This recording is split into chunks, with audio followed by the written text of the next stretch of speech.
Takže čaute ľudia, ja som Eve a dneska vám ukážem tie najpodstatnejšie nové veci v tomto kempingovom update, takže dajte like a my môžeme ísť na to. Let's go. Takže jedna z najhlavnejších vecí je tento obchod, kde máte všelijaké kempingové itemy. Docela cool.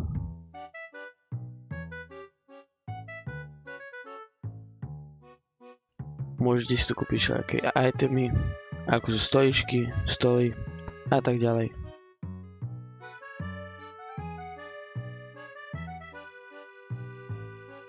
Tu máme všetky itemy vedľa seba, je ich dokopy 7. Taktiež týchto itemov si vieš špalnúť koľko chceš.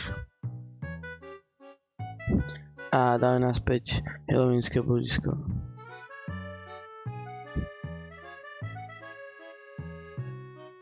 Taktiež povedali aj vleky, ktoré si môžete dať na auto. Majú všelijaké funkcie, ako zapínanie svetiel a tak ďalej.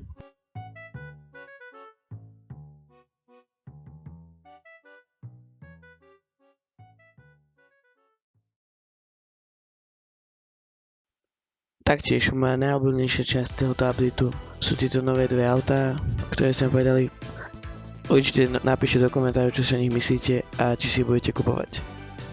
Za mnou sú docela pohodne.